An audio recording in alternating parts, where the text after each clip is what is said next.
Hello and welcome everyone, Lionheart here, and today I have a first look and overview at the Mortal Empires update for Total War Warhammer 2. This is a free update available to all those that own Total War Warhammer 2 and Total War Warhammer 1. And basically, it, with a little bit of cropping, combines the campaign maps of Warhammer 1's Old World and Warhammer 2's The Eye of the Vortex campaign map. But again, as I said, with a little bit of cropping, a couple of Warhammer 2's factions have had their start positions changed, and we'll take a look at each of those new start positions for those factions that have been sort of affected by this combination of the maps, and we'll take a look at that in a moment. Before we do get stuck into that, I will share some details about Mortal Empires, and also I want to let you guys know about my plans for Mortal Empires and potential Let's Plays, because a lot of you guys have been asking over the last few weeks. But anyway, details in terms of the Mortal Empires.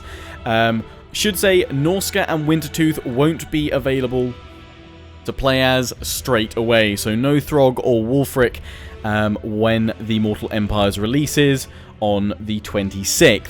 Creative Assembly are working to add them in though, however, they will just come along a little bit later in a separate patch for the Mortal Empires campaign. But to start with, you have 35 Legendary Lords across 25 different starting positions, and in total you have 295 settlements to occupy, sack or raise to your heart's content.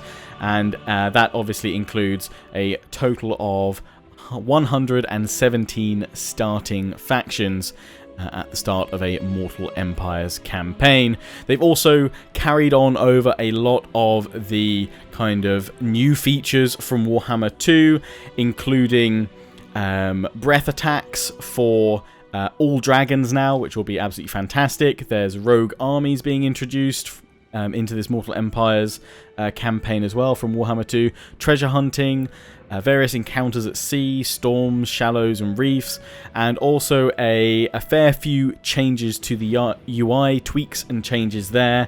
There's also a couple of 8 and 10 slot cities. Choke point maps have been added in, and you've also, and possibly most importantly, got the universal territory capture and climate suitability mechanic from Warhammer 2, now available to the Old World and the New World in the Mortal Empires campaign. So we'll just hit continue here. You can see the full list here. You can just scroll all the way along here. All of the Legendary Lords are available, sort of divided up into their various races. But yes, before we jump in and take a look at a couple of the different starting positions for Warhammer 2 factions, and also I will jump in to a Karl Franz campaign just to show you some of the different kind of victory conditions, or at least how Creative Assembly have changed victory conditions for Warhammer 1 races to basically give you a reason to venture off to the New World, to Lustria, to Ulthuan, and all the other various isles and lands. But yes, my own plans for the Mortal Empires campaign is to do a dwarf campaign. So that will be with either Old Thorgrim, Ungrim, or Grombrindle. I'm not going to include Belegar Ironhammer in here, and the reason for this is that while I did do a Clan Angrand dwarf campaign in Total War Warhammer 1's campaign, I never got around to actually covering the dwarf faction itself with Grombrindle, Ungrim and Thorgrim, and I promised you guys, my viewers, my community, that I would do a dwarf campaign at some point, and the Mortal Empires just seems like a great way to kind of fulfill that oath. So probably in about 3 to 4 weeks time there will be a vote on my channel for which of the Dwarven Legendary Lords I'll play that Mortal Empires campaign on. So keep your eyes peeled for that. The reason why I'm waiting 3 to 4 weeks, up towards about a month, is because at the moment I just don't have the time to start a new full-on series on the channel. I will probably live stream a series with most likely a Warhammer 1 faction in the Mortal Empires campaign, but I'll do that on Twitch. I may well export it to YouTube, but it will kind of just be a series that I just dabble in, just try out some of the features of the Mortal Empires campaign, it won't be a full series. That will come with my Dwarven campaign for the Mortal Empires, and that's what I'll be saving until I complete a series on my channel I currently have running, which I reckon will be in a month or so's time. So stay tuned for that. Mortal Empires will be covered in a full Let's Play format by me on my channel. But as I said, do feel free to follow my Twitch channel, twitch.tv/LionHeartX10, because I will stream some kind of one-off or a couple of parts of a Mortal Empires campaign with another Warhammer 1 faction. But anyway, some of the things to make note of before we jump on in to take a look at a couple of different starting positions is that now, obviously, bar the Skaven, the other 3 Warhammer 2 races only had 2 additional starting units for the Eye of the Vortex campaign. But all factions have 3 additional starting units for the Mortal Empires campaign. And I think for the Warhammer 1 factions, they're the same as the campaign. But for the Warhammer 2 races, Creative Assembly have tweaked those a fair bit from what you would expect in the Eye of the Vortex campaign. So Tyrion now has an Ithilmar chariot, silver helms with shields, and white lions of trace. Teclis has the Swordmasters of Hoeth, Great Eagle, and an Eagle Claw bolt thrower.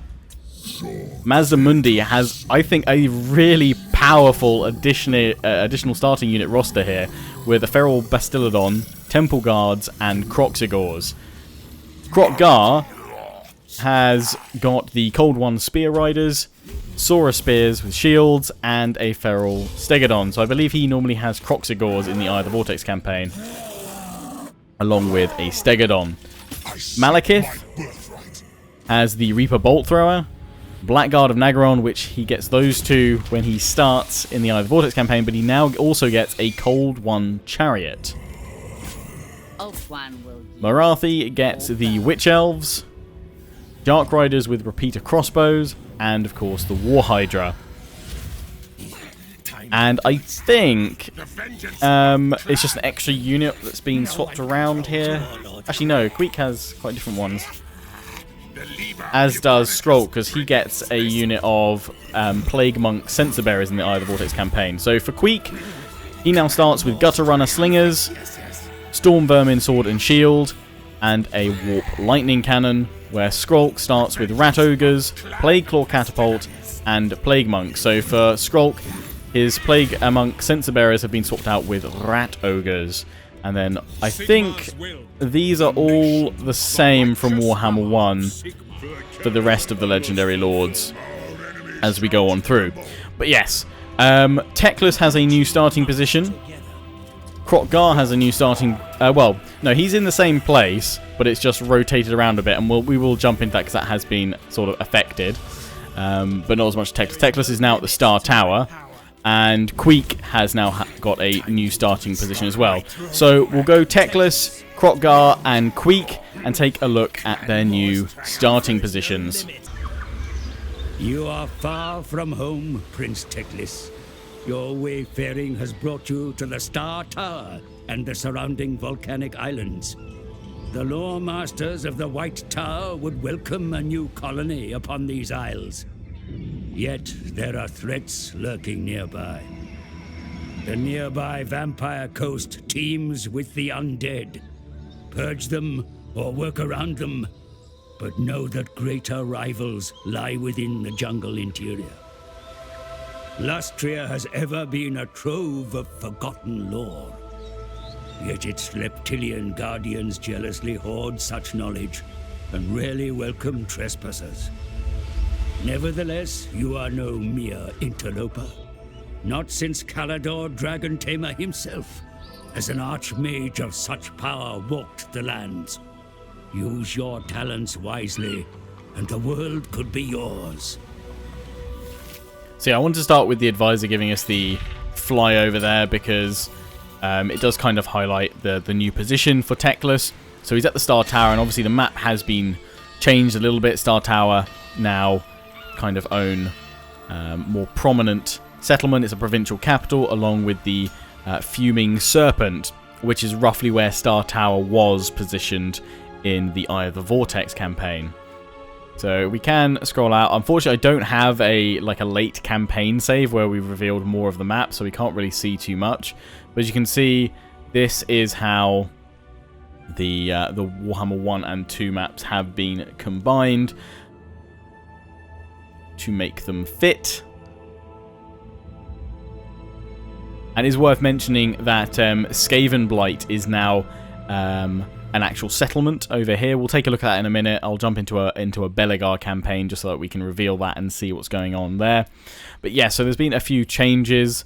Actually, Skrolk has a slightly different starting position as well, mainly because obviously the bottom part of the map has been sort of cut off here in Lustria, so there's less for Skrolk to go south through. There's no Fortress of Dawn or Citadel of Dusk or anything like that, and obviously that's why Teclis is over here.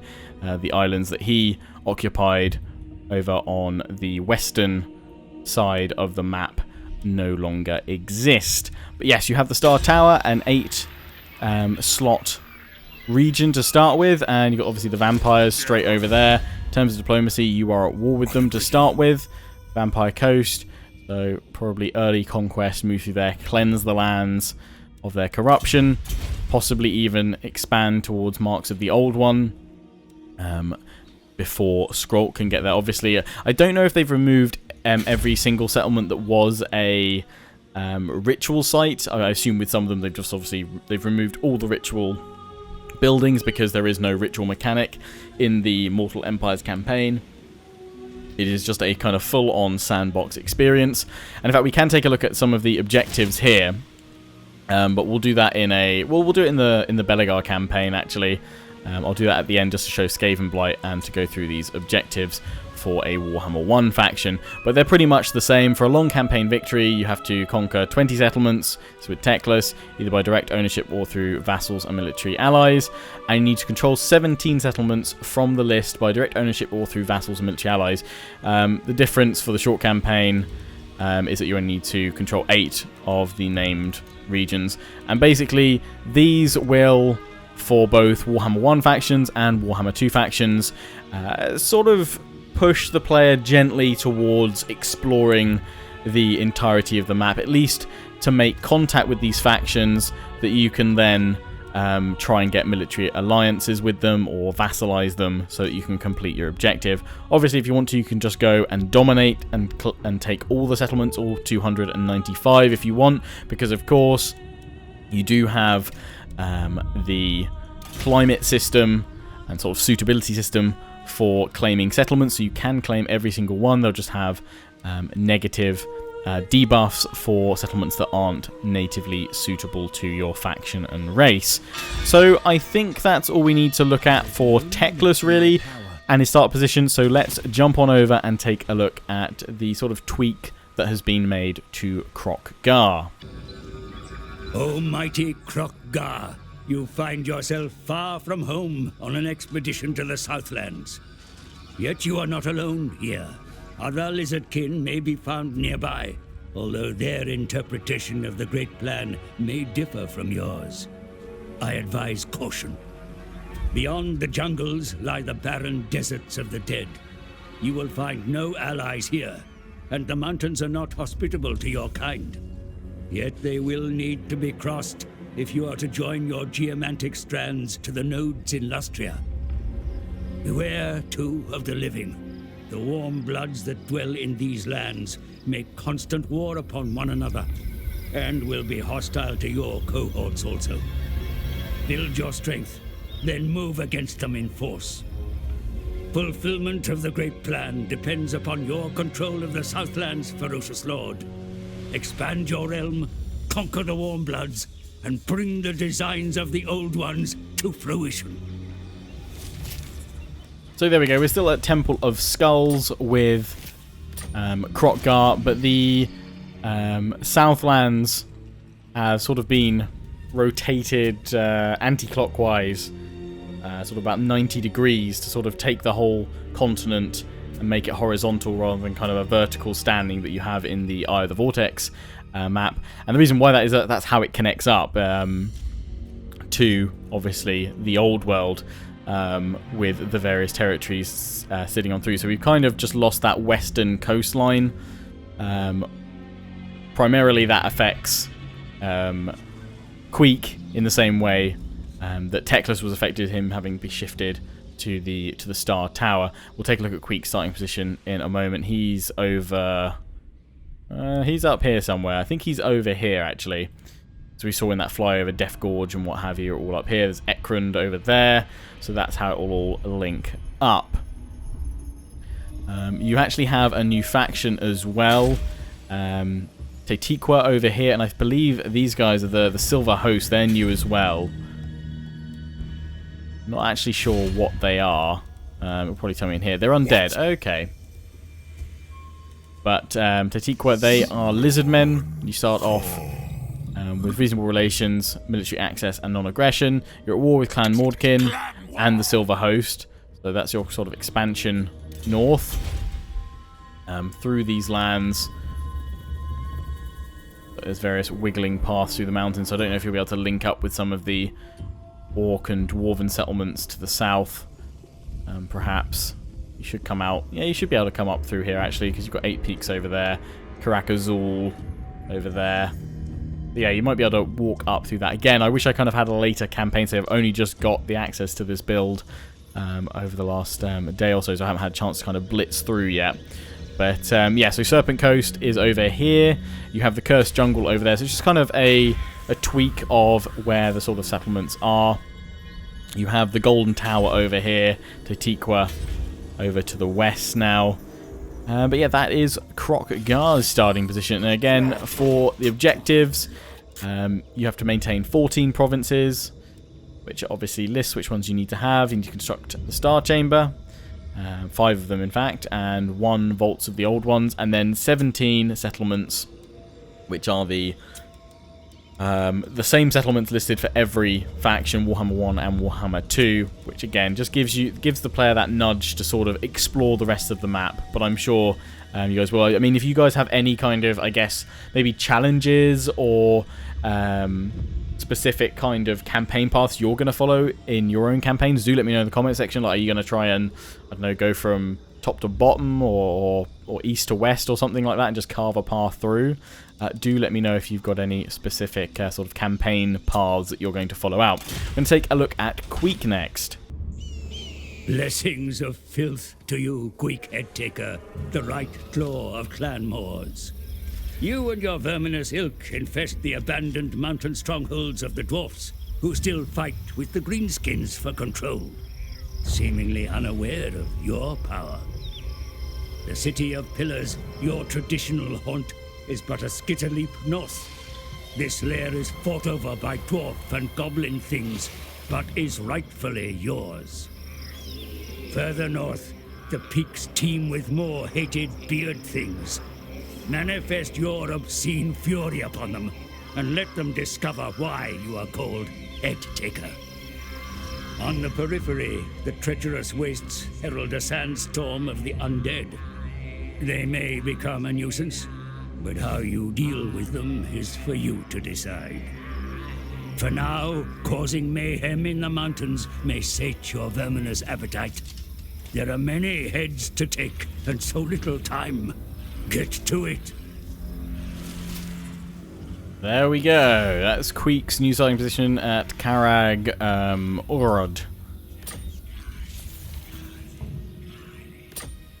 There he is. So yes, he now is kind of locked into the same sort of race for Karak 8 Peaks that Belegar with Clan Angrand is, and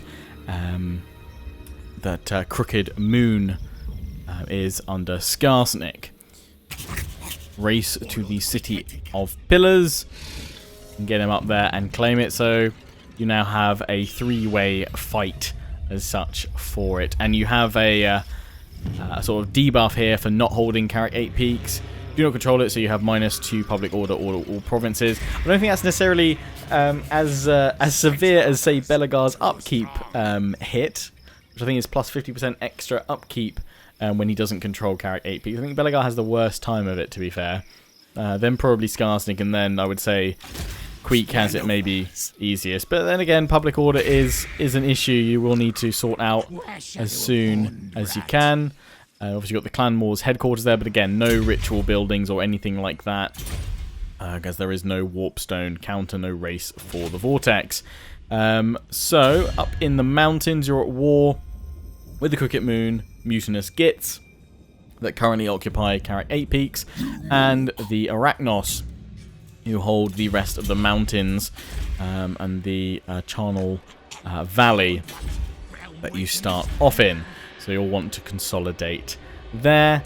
For Queek's objectives, obviously long campaign and short campaign, taking Karak 8 Peaks is required. You also have to maintain 50% Skaven corruption across all owned provinces and maintain at least 50% corruption in the specified provinces, which is Peak Pass, Eastern Badlands, and the Silver Road.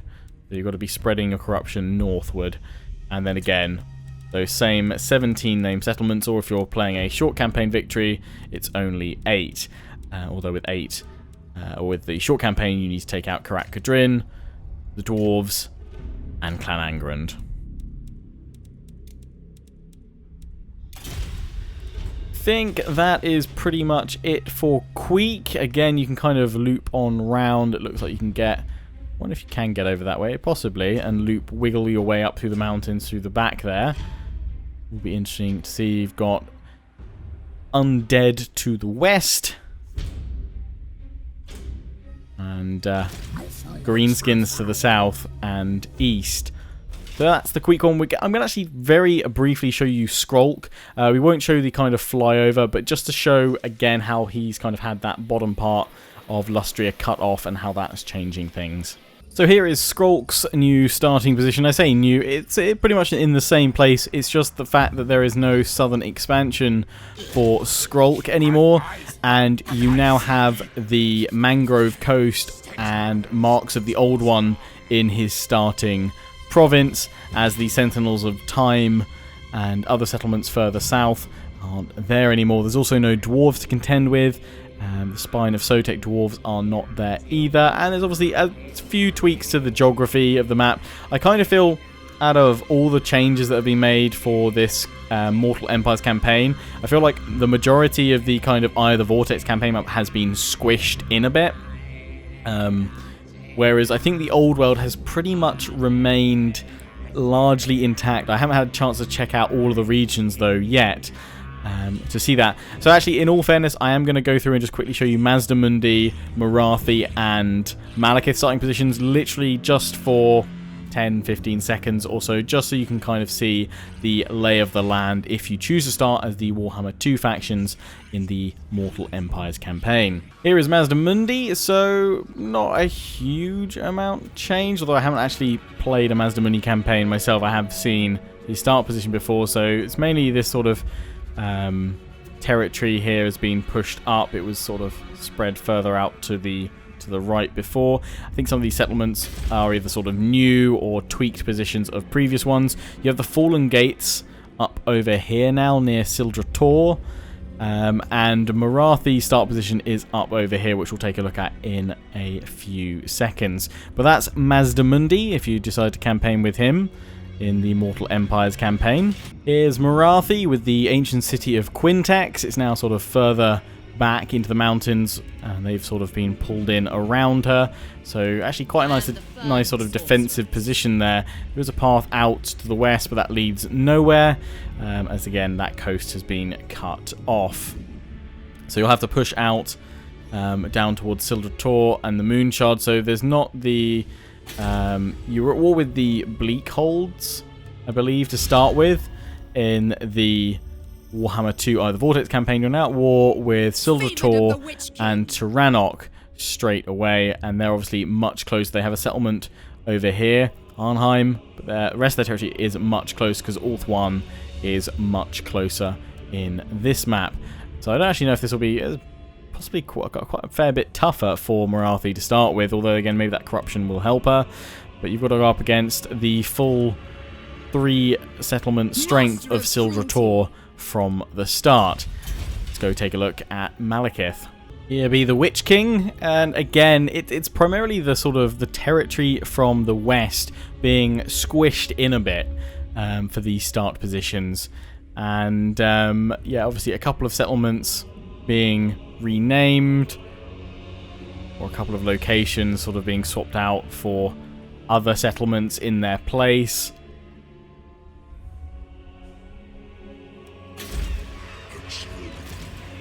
And obviously, again, those extra starting units, the Cold One Chariot for Malekith to start off there.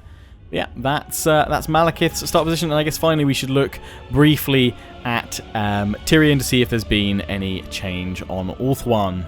And here is Tyrion. So with Ulthuan, it just seems kind of been scaled down a little bit to kind of fit in here. And obviously, some of the provinces have been shifted around. Lothern, now you've lost your island to the south, where you had a settlement to start with in the campaign. There's no Calador's Repose to the west, but Vol's Anvil is there. You now have Anangriel, Shrine of Azuran, and the Tower of Lysine within that starting province for Tyrion. Again, the objectives kind of reflect that. You need to unify Ulthuan, but then look east and west a little bit, and south, and just everywhere. Either, you don't necessarily have to go and conquer, but vassals or military allies with all of the factions that own these regions, and you'll complete your campaign, as well as building a couple of buildings as well, and ensuring that Archaon is in a wounded state. Now we're going to kind of finish things off by just jumping on over to Clan Angrand so that we can take a peek at the Skavenblight.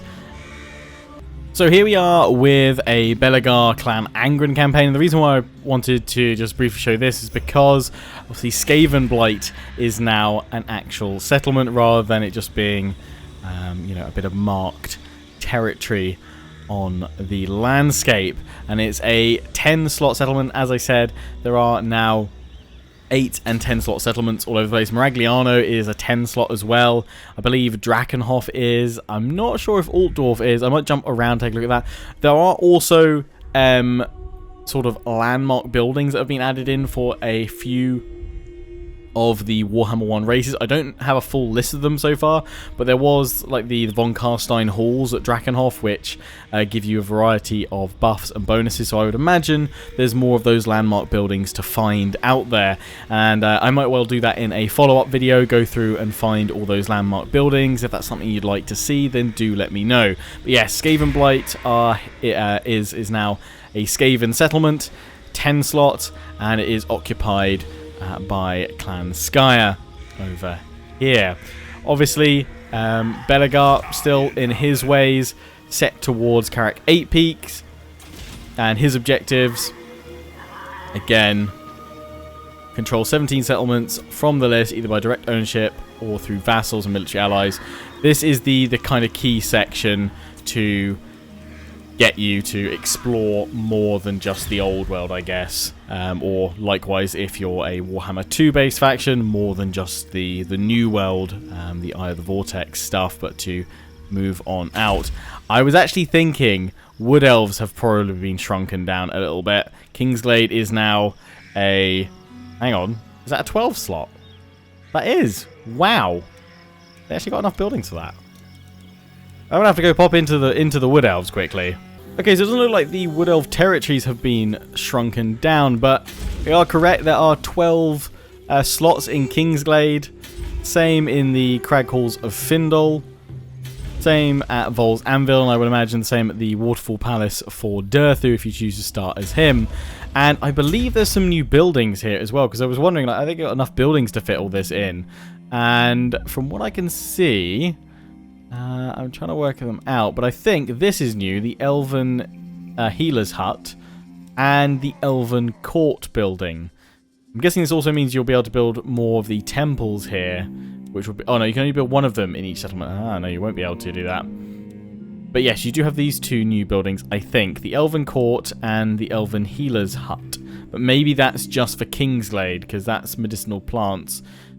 Is that its special bit there? There's no landmark building. You've got the Wildwood Waystones here as well, but you don't have any landmark type buildings. But yeah, surprises in the Wood Elves as well. And finally, I thought it was only fair to jump on into a Karl Franz campaign, because that's where it all started for me in Warhammer 1, my Karl Franz Let's Play, and just see what had changed here. I do think as well that there's a better kind of lighting present on the... I guess it's a better lighting system they've got in Warhammer 2, but obviously as I've not seen the old world before, it's obviously been applied to this Mortal Empires campaign, because everything looks sharper and just pops a little bit more. Now, I could go through all the other factions and go through all their settlements, but we would be here for quite a long time. If that is something you'd like to see, then do let me know, and as I said, I'll be more than happy to make a follow-up video where I go through all the landmark buildings and all the new bits and pieces for various old world Warhammer 1 factions in this Mortal Empires campaign. But Altdorf is now a 10-slot settlement, and it does have quite a few new buildings. We now have the Castle Reichsguard, which has minus 5% upkeep for Reichsguard units, recruitment reduction cost for them, unit experience increase for units there, and again across all provinces, and recruitment duration has been reduced as well, and unlocks the recruitment of Reichsguard, but you do require the blacksmith building. You've also, because you've got 3 landmark buildings in this section for Altdorf, you've also now got the Imperial Palace, plus 2 public order, plus faction-wide, plus 10 in Altdorf, Lord recruitment rank, plus 2 faction-wide, plus 5% tax rate faction-wide, and hero recruit rank, plus 2 for Empire captains. You also have the Imperial Academy. I think that's new. That looks new to me. And you also have paved roads and toll gates for more income, growth, and campaign map route range for own armies starting their turn in this region. There's a lot of that now. I think that's to get rid of the AI being able to run away from you early game and early on within your own region. So with those built, you can actually kind of catch up to them. I don't know if there's actually been changes to kind of faction effects as such. I'm trying to remember now if those are the same faction effects or whether they've been tweaked. And I also don't know if sort of stats and things like that have been changed for the Warhammer 1 Lords. Those that have delved more into the stats will know, so feel free to let me know down in the comment section. In terms of skills, I would imagine we're now looking at Legendary Lords going up to level 40 as they do in the Warhammer 2 Eye of the Vortex campaign. From what I can see though, there's no new skills that's been added, but I guess it means you'll get more overall kind of more rounded characters from the Warhammer 1 Lord pool than you will the Warhammer 2 pool as such, unless people have can spot a couple of new skills that I'm not recognizing. Again, I've probably missed a fair few things, so if you have spotted something that I've missed, let me know and let the other viewers know down in the comment section. But that is where we're going to wrap things up for now. Oh, one final thing, there are no rights being added in as far as I can tell for Warhammer 1 factions. Most of them still have their own kind of unique faction mechanics. So Dwarves have the Book of Grudges. For the Empire, they have the Offices system. So they haven't added in rights for Warhammer 1 factions. I know quite a few people were wondering if that was a thing or not. But yes, that is my first look and overview of the Mortal Empires campaign. It is a free update to owners of Warhammers 1 and 2. And as far as I understand it, you won't need Warhammer 1 installed to play Mortal Empires. You'll just need to own it in your Steam library and obviously have Warhammer 2 installed. That's what it'll launch through. But yeah, if there's more stuff you'd like to see from Mortal Empires, let me know in the comment section. As I said, I hope you've enjoyed this first look, and again, thanks to Creative Assembly for giving me early access, and keep your eyes and ears peeled on my Twitter and my Twitch for when I announce some live streams. And a final reminder, I will be doing a Dwarven Mortal Empires campaign, but likely that won't start for a month or so until I get a free slot in my upload schedule. Until the next one, I hope you've enjoyed. Don't forget to comment, rate, and subscribe. Follow me on Facebook and Twitter. Take pride and join the Legion. Check out my affiliates and sponsors: Games Planet, Overclockers UK, QT, and MSI. Till the next one, ciao for now.